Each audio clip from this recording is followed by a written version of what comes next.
Accenture join करने से पहले दोस्तों आपको एसेंचर का जो पोर्टल होता है वहाँ पे कुछ डॉक्यूमेंट अपलोड करने हुए होते हैं और यही डॉक्यूमेंट आपको जो आपका फर्स्ट जॉब ज्वाइनिंग होता है वहाँ पे भी फिजिकली लेके जाना मैंडेटरी होता है। तो इसके अंदर कौन से डॉक्यूमेंट आते हैं इसके ऊपर आज की वीडियो होने वाली है।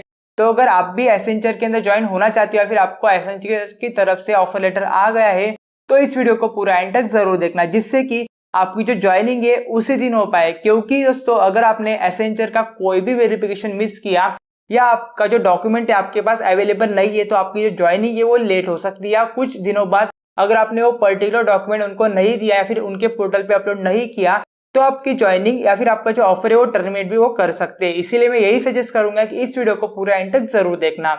इसमें सबसे पहला और इम्पोर्टेंट डॉक्यूमेंट होता है दोस्तों पैन कार्ड। पैन कार्ड आपको जो आपका फर्स्ट डेट ऑफ ज्वाइनिंग होता है यानी कि जो ऑनबोर्डिंग डे होता है, जब भी आप उस पर्टिकुलर हॉल के अंदर एंटर करोगे जहाँ पे आपका वेरिफिकेशन होना है तो जो वेरिफिकेशन पर्सन होते हैं जो करते हैं वो वही सबसे पहले पूछेंगे कि किन पर्टिकुलर स्टूडेंट या फिर किन पर्टिकुलर फ्रेशर्स ने पैन कार्ड लाया है। और दोस्तों आपको एक बात बता देता हूँ, आपको पैन कार्ड वहाँ पे ओरिजिनल लेके जाना है, ना कि जेरोक्स कॉपी। क्योंकि दोस्तों अगर आपके पास पैन कार्ड नहीं होगा तो आपको एक अलग ग्रुप के अंदर असाइन कर लेंगे और जिनके पास पैन कार्ड है उनको अलग ग्रुप के अंदर डिवाइड कर देंगे।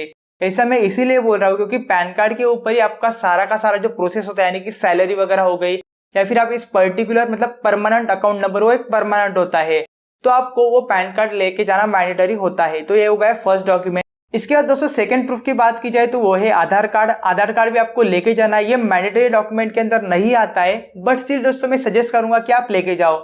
क्योंकि दोस्तों मैं ये बोल रहा हूँ मैक्सिमम परसेंट केसेस में क्या होता है कि जो वेरिफिकेशन करने वाले पर्सन होते हैं आपके पास पैन कार्ड तो वो लेते हैं बट एक ओरिजिनल या फिर एक और एक्स्ट्रा आपके पास कोई प्रूफ होना चाहिए, या तो आप ड्राइविंग लाइसेंस लेके जा सकते हो या आधार कार्ड लेके जा सकते हो, दोनों में से कोई भी एक आपका चलने वाला है। ये बस नॉन मैंडेटरी है बट आप लेके जा सकते हो। इसके बाद दोस्तों थर्ड डॉक्यूमेंट की अगर बात की जाए तो वो होते हैं जो आपने एसेंचर का जो एक्शन फॉर्म होता है उसके अंदर कुछ डॉक्यूमेंट्स आपने फिलअप किए होते हैं, यानी कि काउंट डाउन टू एसेंचर इस पर्टिकुलर लिंक के ऊपर जो डॉक्यूमेंट अपलोड किए होते हैं जैसे फॉर्म 11 हो गया या सेल्फ डॉक्यूमेंटेशन हो गया या नॉमिनेशन फॉर्म हो गए, सेल्फ डिक्लेरेशन सॉरी, तो ये सारे के सारे जो फॉर्म है आपको अपलोड किए होते हैं वही फॉर्म आपको वहाँ पे लेके जाने हैं। किसी कारणवश फॉर एग्जांपल आपका जो वेरिफिकेशन फॉर्म है वो अगर गलती से उन्होंने रिजेक्ट कर दिया तो वो आपको फिजिकली वहाँ पे मैन्युअली एक पेपर देते हैं या फिर एक बंच ऑफ सेट देते हैं, उसमें से आपको पर्टिकुलर फॉर्म लेना है और वो आपको मैन्युअली फिल करना होता है। तो इन केस आपको बस एक रेफरेंस के लिए मैं बोल रहा हूँ, आपको वहाँ पे उनको देना तो नहीं पड़ता है बट अगर आप किसी कारणवश आपका डॉक्यूमेंट फेल हो गया है फिर वेरिफिकेशन फेल्ड आ रहा है तो आप वहाँ पे मैन्युअली भी ये डॉक्यूमेंट हाथ से फिल कर सकते हो। तो इसीलिए आपको ये सारे के सारे जो डॉक्यूमेंट है आपको लेके जाने हैं।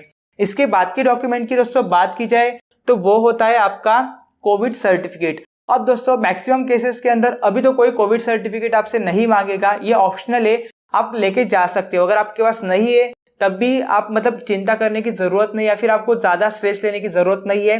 बट आपके पास अगर कोविड वैक्सीनेशन का अगर सर्टिफिकेट है तो आप वो भी लेके जा सकते हो, टोटली आपके ऊपर डिपेंड करता है। क्योंकि 2023 तक वो आपसे कोविड सर्टिफिकेट मांग रहे थे बट अभी का जो कंडीशन है वो मैं नहीं बोल सकता।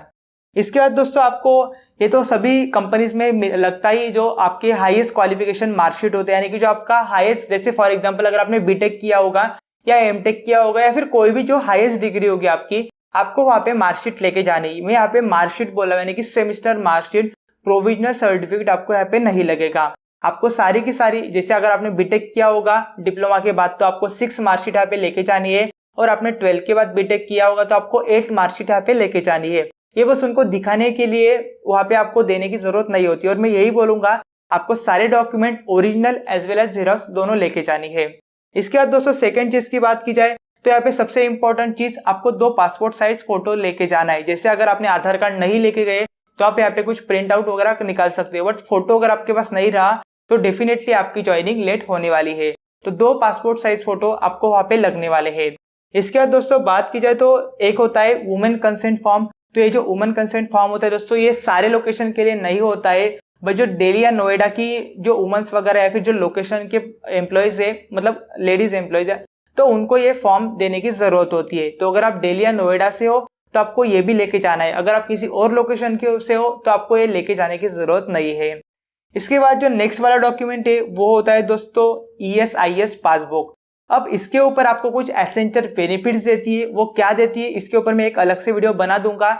तो अगर आपने उसके अंदर अप्लाई किया है तो आपको ये वाला सर्टिफिकेट भी वहाँ पे लेके जाना पड़ेगा या फिर पासबुक लेके जाना पड़ेगा। अगर आपने इसके अंदर अप्लाई नहीं किया है तो आपको ये वाला सर्टिफिकेट भी लेके जाने की जरूरत नहीं है या फिर ये पासबुक लेके जाने की जरूरत नहीं है। ये होगा दोस्तों क्लियर। अब नेक्स्ट चीज की बात की जाए तो मैं आपको कुछ डॉक्यूमेंट्स यहाँ पे बताने वाला हूँ। ये आपको रीजन वाइज लेके जानी है, मतलब जो आपके लोकेशन होंगे उस टाइप से लेके जाना है। जैसे फॉर एग्जाम्पल अगर आप बैंगलोर लोकेशन से हो तो आपको फॉर्म क्यू लेके जाना है। उसके बाद अगर आप कर्नाटक लोकेशन से हो तो आपको अपॉइंटमेंट लेटर लेके जाना है। उसके बाद अगर आप वेस्ट बंगाल से हो तो आपको लेटर ऑफ अपॉइंटमेंट लेके जाना है। और अगर आप कोलकाता से हो तो आपको फॉर्म एक्स लेके जाना है। इसके बाद दोस्तों आपको ऑफर लेटर और टर्म ऑफ एम्प्लॉयमेंट ये दोनों डॉक्यूमेंट वहां पे लेके जाने हैं। ये नॉन मैंडेटरी है बट वो आपसे पूछ सकते हैं।